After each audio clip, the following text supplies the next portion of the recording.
Great. And we're back with the Grown Ass Business Show where we talk to really successful, awesome business owners about how they done it. And that's it. Like, let's just break down how they did this amazing business and amazing life they have. So today is with me Gemma Bonham Carter, who is like a virtual digital friend. It's funny how in the digital space you become friends with people like virtually. I'm like, I consider you a virtual friend, and someone I really respect and admire. And she's built such a gorgeous, solid business. And I actually don't really know the origin stories and how you started. Like, you are like the queen of course creator and building courses and building businesses that sell with not a ton of effort on the entrepreneur. I have some theories about why you probably did that, but I don't know. So this is going to be fun for me because I get to learn your story and dig in, if that sounds good to you. I'm excited. Thanks for having me. Okay.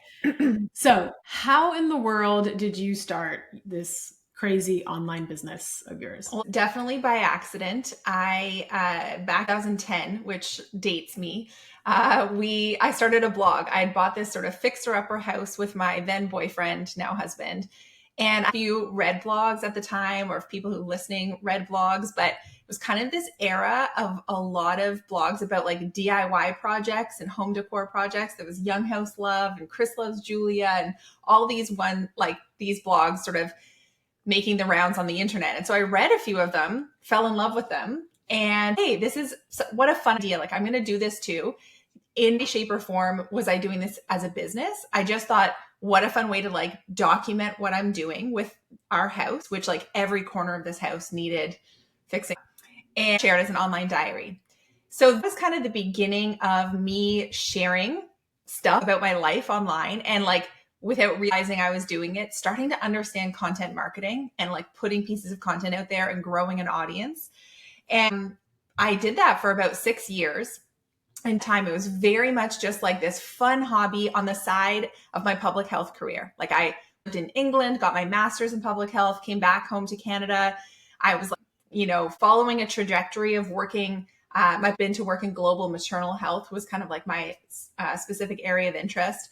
So I was following this path and doing this on the side. This was like my creative side hustle project. Now that I like look back on it, I'm like, oh, Gemma, you were just like trying on all these different businesses for size. Like, so I was blogging, I had a little Etsy shop. Like, I started out, you guys, by selling knit baby booties in an Etsy shop. It later turned into mug art prints and all these other things, but knit baby booties were like my first thing, which is hilarious because I'm not really a knitter. I don't know why I thought that was a good idea. And craft fairs, I hosted workshops in town. I ended up decorating people's weddings. I built websites for people. There were all these creative projects I was doing on the side. None of them were really because I was desperate to make a bunch of money. I just like clearly had this pull towards entrepreneurialism. I don't know if that's a word. Well, I have to, okay, I'm going to cut you off because I find this so interesting because so many people say it was kind of by accident. And then they go into, oh yeah, but I loved creating things and coming up with ideas. And I'm like, I don't think that's an accident because I think entrepreneurs are ultimately creators at heart. Yeah. And so you are naturally a creator. I guess I didn't know to put words to that, and didn't know anything about like creating a business plan or having a vision of, building something to get to an end goal. Like, that was not at all what I was doing. I was just having fun, to be honest. But then everything shifted when I started having my kids. So I have 2 kids, and my daughter, I realized like, oh, hang on a second, 5 thing ain't for me. Like, it'll be again one day, but right now I really would prefer to have something with a lot more flexibility and freedom than I do right now. And so that started to get my wheels turning. Like, I can remember actually being like 9 months pregnant. We had this tiny little car that had no AC, and I was driving home from the office in the middle of summer. Like, I had an August baby. It was so hot. The sweat was pouring down my face, dripping my giant stomach that's like touching the wheel. And this ain't it. Like, if I need to sit in this commuter traffic after I have had my daughter to get home, like, I was sitting in a traffic jam that took me, an hour and 15 minutes for a drive that should have been 20 minutes. I was like, this just isn't it. Like, I don't want to go back to this once she is here. So It was like, if you needed a sign, That was it. that was Yeah. it. So that's the moment where I was like, okay, Gemma, we're changing lanes here. We are going to figure out like how to actually make money from all of these side projects that we're doing. So that I don't need to go back to my 9 to 5. And this was not instantaneous. This was definitely, I continued to do some different things. And after my maternity leave, ended up taking on some contract work still in public health. I think that was really important to talk about, like, as entrepreneurs, like, it's not like we just like get up and quit and expect money to roll in the next day. This was like a transition time of, okay, I'm going to do some contract work in this area where I'm known, reputation in public health, and I can carry this out, but at the same time, be building other things on the side. Mind you, all also with like a baby at home. So kind of managing all the things. And I realized I went to go speak at a conference for bloggers, and they asked me to speak about how to monetize your blog. Because at that point I was making kind of like a side hustle income, like maybe 40, 50K a year from my blog. And I gave this talk about how to monetize a blog. And people came up to me after that talk wanting to ask questions. I got letters in the mail from people being like, I loved your talk at, and had sort of follow-up things to say to me. And I realized that I loved teaching strategy far more than I liked putting together a blog post about, I don't know, how to paint on your ceiling. Like, it was way more fun for me to dig into strategy. And so that then snowballed into, initially I thought this was going to be an ebook, and then the ebook was getting really long. I'm like, this is a course. Like, I'm putting together a course. And this is in the early era. Like, courses weren't really so much of a thing. This is in 2016. And so I launched this first course about monetizing your blog. I think I made like $6,000 or $7,000 from that first course. And I was like, holy smokes, this is it. Like, this is the game changer. It felt like a moment for me. I had never kind of made that kind of revenue that quickly with anything before. I look back on it so fondly, but it was very small potatoes at that time, And fast forward a year, I launched another course about how to create like a merch shop, like an e-commerce merch shop, because that had been one of the ways I'd monetized my blog. And of course, because it was, I learned all those lessons, it was far more niche. I had gotten better about like how to message things and market things. And that course ended up doing 6 figures the following year. And I was like, whoa. Yeah, like that was like a huge thing. And I was able to give up my contract work. By that time, I'd had my son as well. And really, I went all in on the course thing. And then a couple of years later, I do what, it's so cliche now. It seems like everybody does this, but eventually I stopped teaching about e-commerce and I started teaching about online course marketing, because everybody was then asking me like, Gemma, okay, it's fine that you've done this e-commerce thing. And yeah, I kind of want to learn that, but I more want to learn about how you grew the course side of your business. And so one thing led to another. And it's like, that was around 2019. And since that time, I've still stayed in that lane of really helping entrepreneurs create and grow their online course-based businesses. That's crazy. But I do think entrepreneurs, even the most numbers-oriented engineers, they're creators at heart. Yeah. Because it was like your ability to create and allow yourself to play and experiment and try, and then get feedback, and then people would buy that. Oh, people would want that. Oh, that like informed the journey. And I think that's really important. And today, I mean, it still feels like that's what I'm doing all the time. I'm always testing and iterating and putting things out there and seeing what the reaction is. I think like sometimes see these entrepreneurs that maybe are further ahead from us, or we might hope to have a business like theirs one day and think that it's all figured out. And it much is not figured out. It's like, I think it's fun to be playing and like to always feel like that energy of excitement around my business versus feeling like shackled in by something or doing something in a way that I feel like I have to do it because that's how other people have said to do it that way. Or I don't know, because I've always done it that way, I need to keep doing it that way. And that's just not the case.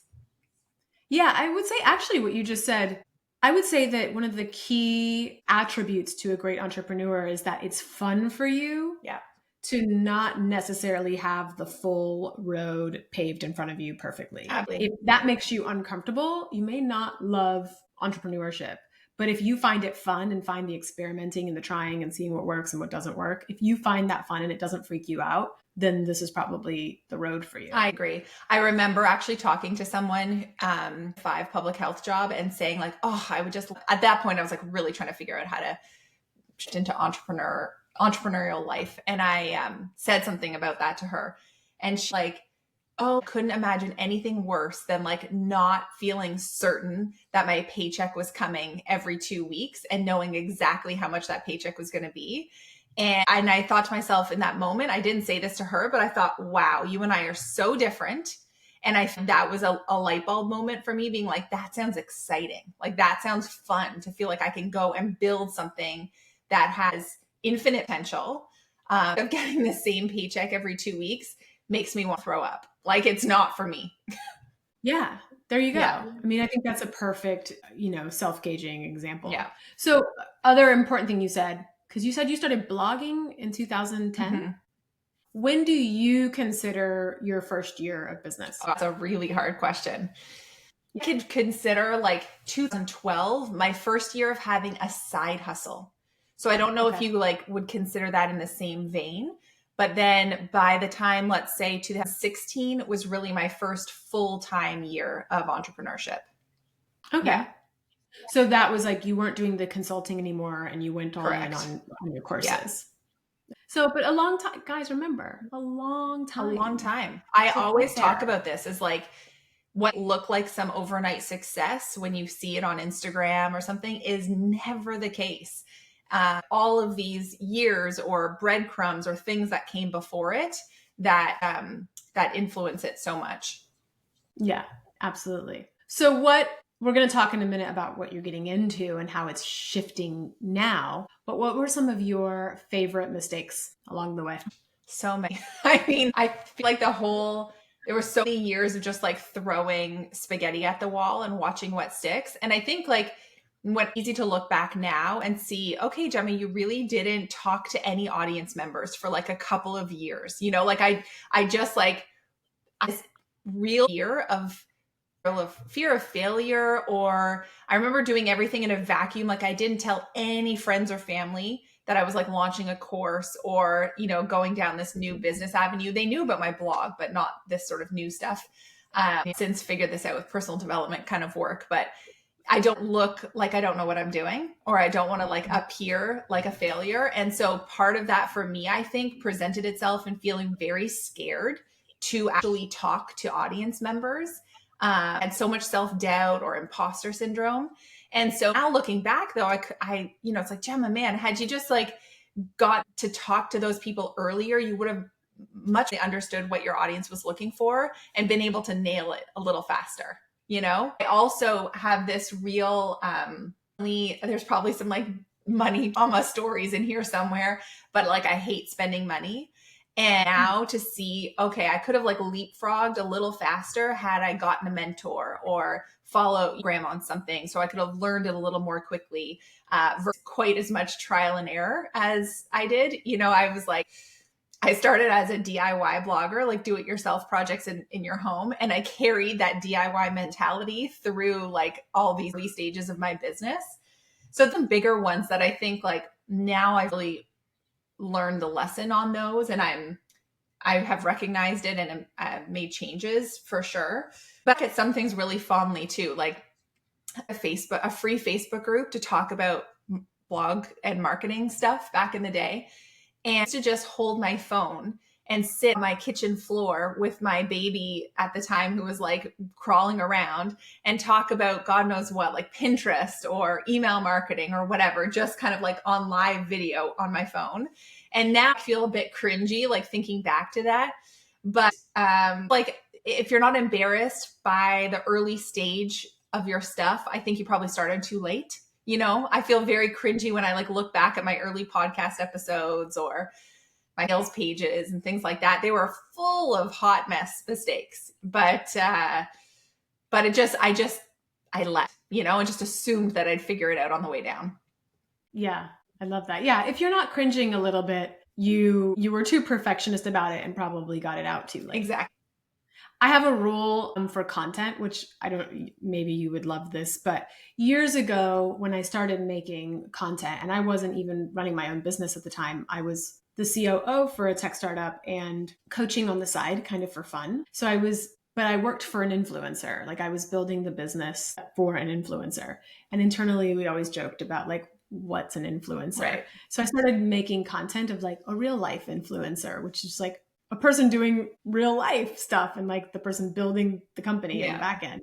But I didn't like making content, and I also didn't like experiencing having been around influencers. I didn't like experiencing their obsession with Mhm. like a million selfies and having people. So I made this rule. I was like, I'm going to make content and I'm going to make a one take rule, Love because that. if not, when I started making content more for my coaching on the side and then other things I got into, I was like, if I don't do that, I'm going to be like that. I'm going to be taking thousands of selfies and like editing myself or asking people to shoot it again and again and again. And I was like, I don't want to be like that. And I am an artist and a perfectionist. I think we all are.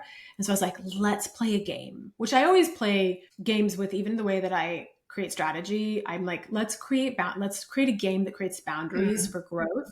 So for me, it was one take rule. It's cringy. Like if I go back and see me not being able to talk fast enough or get an idea out or just like, but I still to this day have a one take rule. And what's interesting about that is over time, people are like, no way did you do that. How to bake a business video in your kitchen in one take. And I'm like, one take?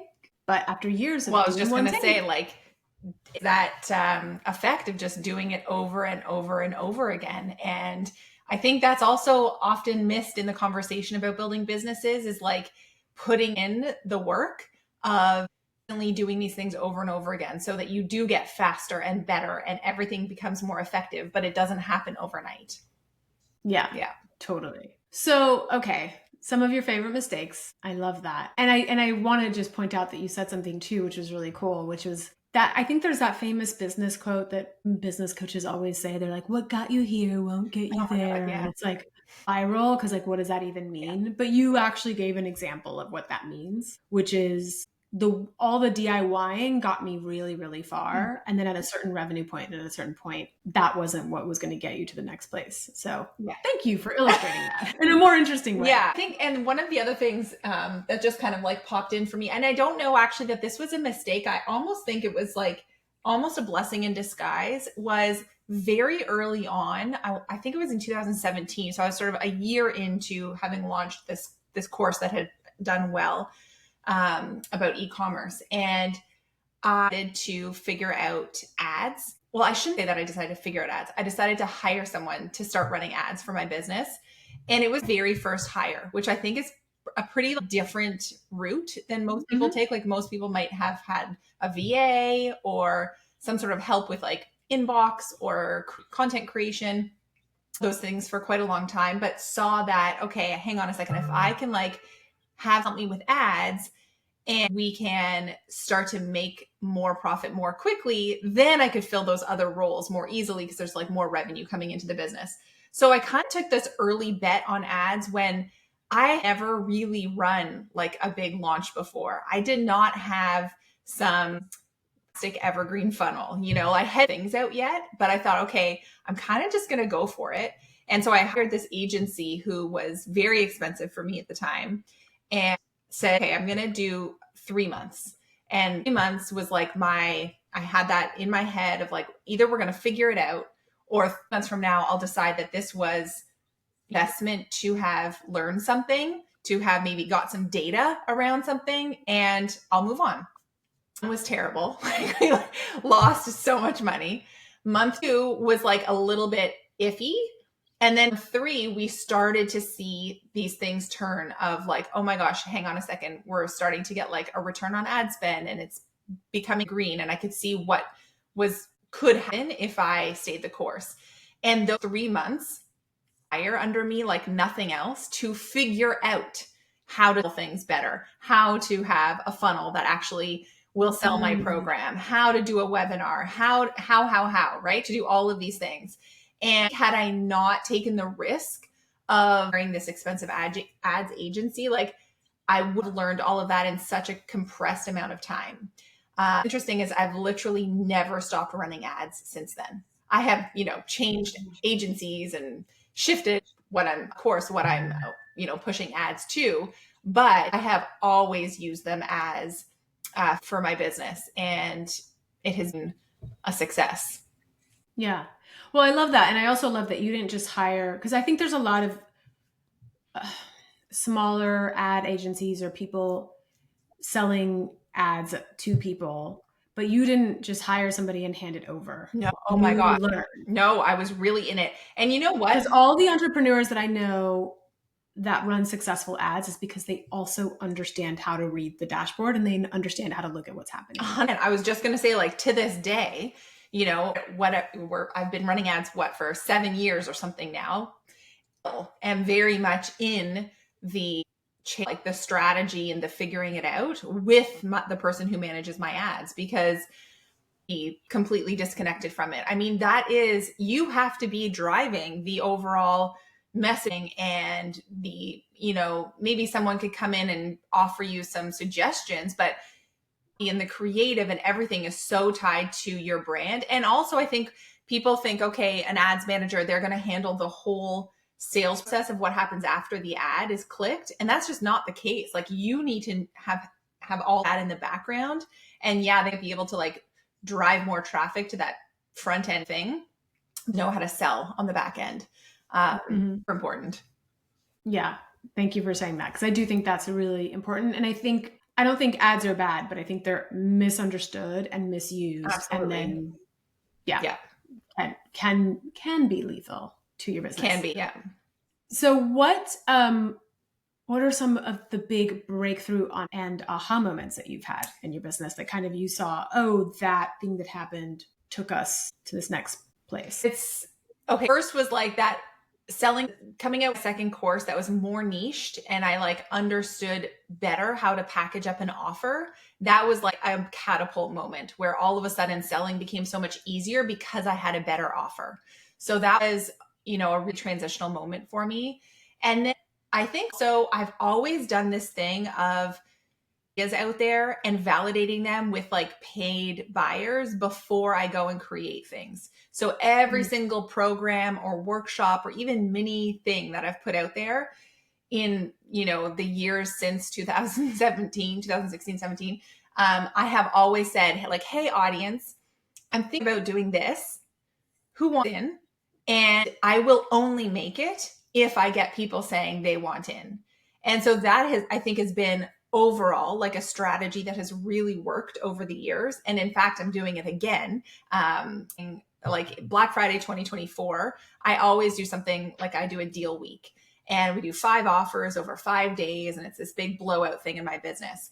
And one of the days this year, I'm pre-selling a new program that I hope to launch in January of next year. And it's this moment of me being like, hey, here's the new thing, like who's in? And if I get crickets, well, then I'm just not like, I will go back to the drawing board a little bit about what offer could look like, because obviously I didn't nail it. So that's really been like a guiding strategy for me over these years. And I think that also like there have been times where I have tried really hard to make something work, and data has become so important for me because I will emotionally want certain things to do well, but it's clear that other things are the ones that perform. And so, that's just been like a learning moment for me also, like not this one shining moment where, oh my gosh, it was made so clear to me, but over the years of running this business, I've had to become more data driven. And as I have done that, the success in my business has come more easily because I make better decisions. And so that's just, again, one of those like bigger business lessons that I've learned over time. So it's less of these like pivotal one moment aha things and more of these like mature as a business owner type lessons. Yeah, totally. I love that. Thank you for saying that. I think there's somebody out there who needed to hear that for sure.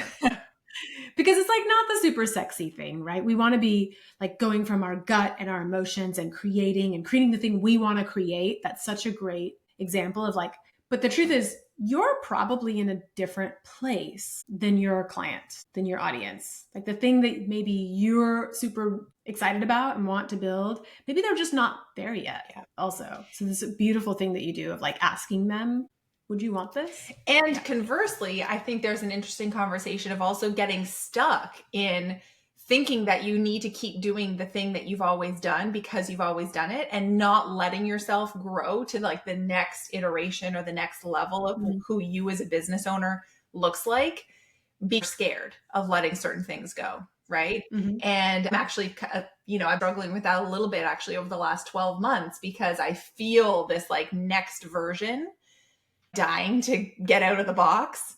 And she's scared to like, we've built a real successful of certain programs. And if I change those programs or stop offering certain programs, it can feel scary, right?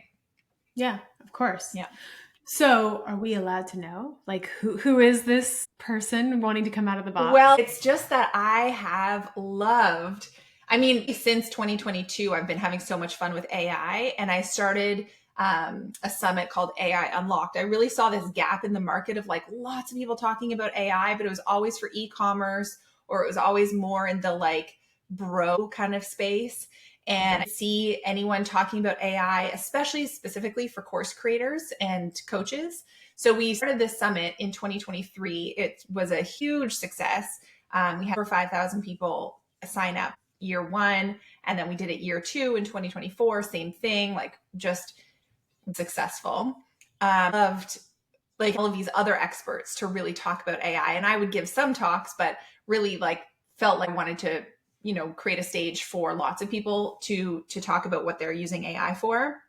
I felt a little bit of imposter syndrome of like sharing how I'm using AI, but doing some really fun things in the background. And it's really transformative. Like I might lose the listeners right now, but like sit me down with my laptop to build out a custom GPT. And it is my favorite thing, like figuring out how to build these tools, these like AI driven tools to help people run their businesses more effectively. Or there's like two avenues. There's running your business more effectively and kind of having like an AI dream team.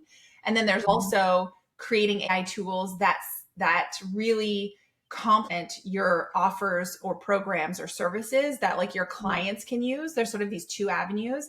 And I have been having so much fun over the last year doing both. Like I've quietly integrated AI tools in programs. And then I have been building this pretty incredible like dream team of AI assistants in the back of my business that has saved me so much time and hours and expenses from subcontractors about it. And I'm shy to do so, but really, I'm like, what's the dream team? What do they do? What are the roles? Like, what do they do for you? Oh my God, they do. I'm like, I want to know. They write emails, they do social stuff, they market research, they write sales pages, podcasts, they script my podcast, they act as customer service agents. Like they can do everything. Okay, I feel like you have your next product.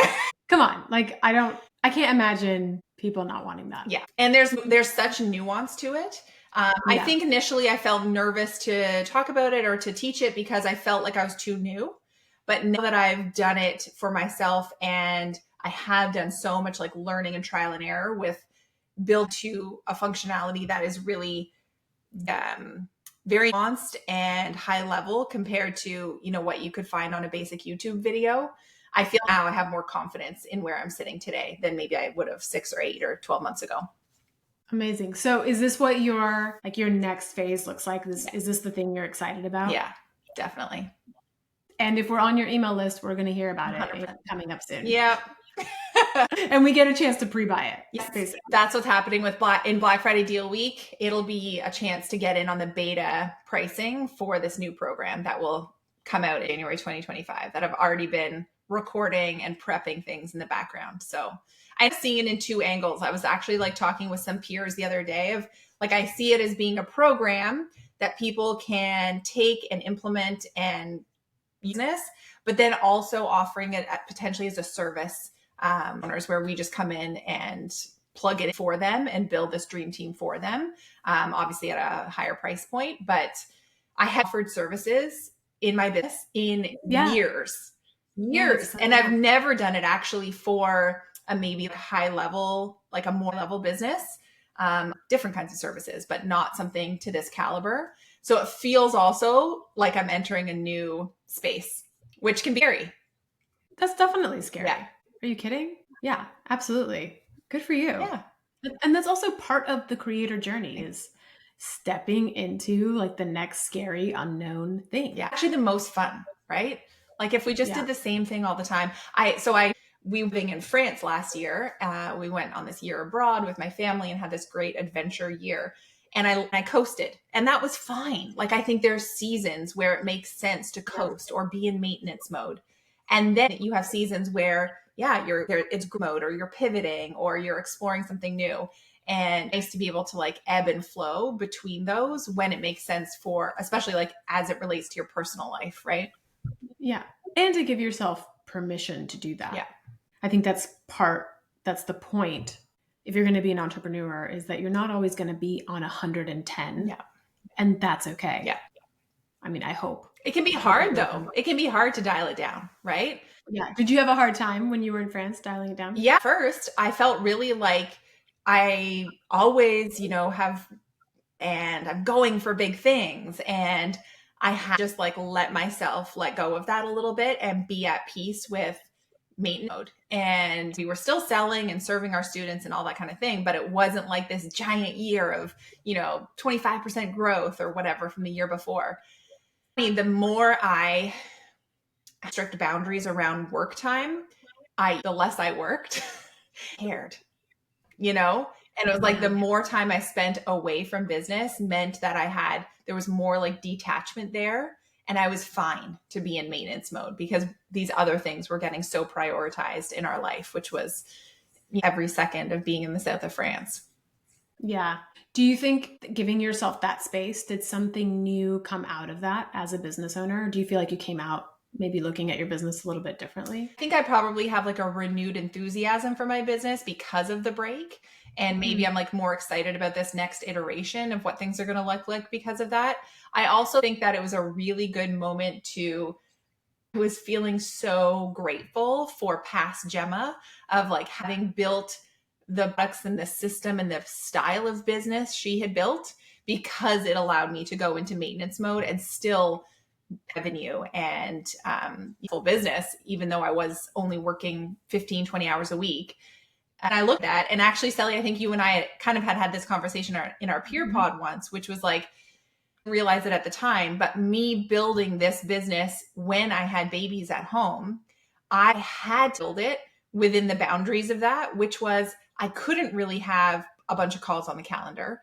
Like I had no help at home. My husband was working 9 to 5.